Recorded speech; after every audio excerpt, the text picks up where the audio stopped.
Gelar aksi demo, ratusan supir angkot serbu kantor Gubernur Maluku.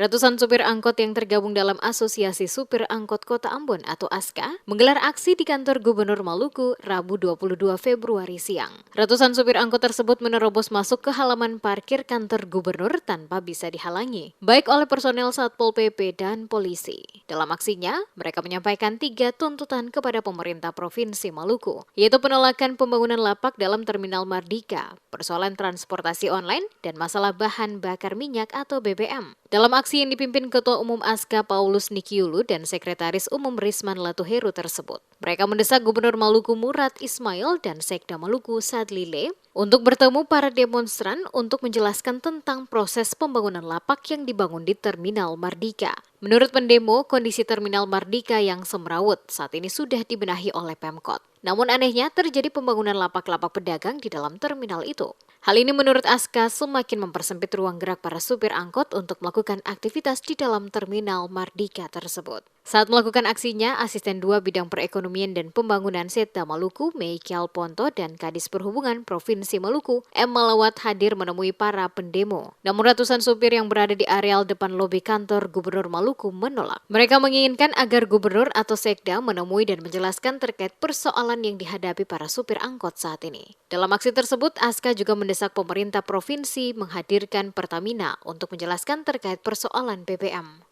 Tidak terima dengan kehadiran Asisten 2 Bidang Perekonomian dan Pembangunan, Meikal Ponto, dan Kadis Hub M. Malawat, ratusan supir langsung meninggalkan kantor gubernur dan melanjutkan aksi mereka di ruas Jalan Slamet Riyadi hingga Jalan Patimura.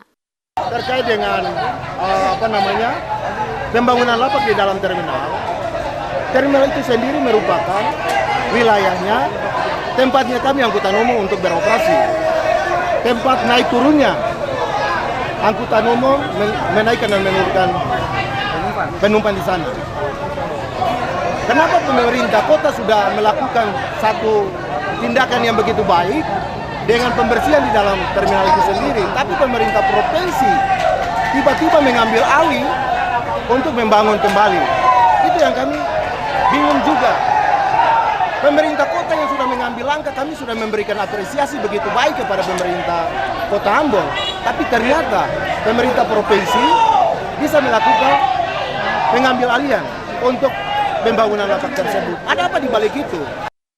Sebelum menggelar aksi, sejumlah angkot yang sementara beroperasi diberhentikan sesama supir lain dan meminta untuk tidak beroperasi, serta turut mengambil bagian dalam aksi demo. Para penumpang diminta untuk turun, alhasil mereka terpaksa turun dan melanjutkan perjalanan dengan menggunakan transportasi online maupun ojek pangkalan. Aksi mogok tersebut tidak hanya terpusat di pelataran Monumen Gong Perdamaian Dunia dan Lapangan Merdeka, namun juga di sejumlah lokasi di Kota Ambon. Di sejumlah titik, puluhan supir angkot juga melakukan aksi yang sama, menghentikan angkot yang sementara beroperasi. Usai menurunkan penumpang, supir angkot yang beroperasi kemudian diarahkan untuk menuju ke pusat aksi demo di Monumen Gong Perdamaian Dunia dan Lapangan Merdeka.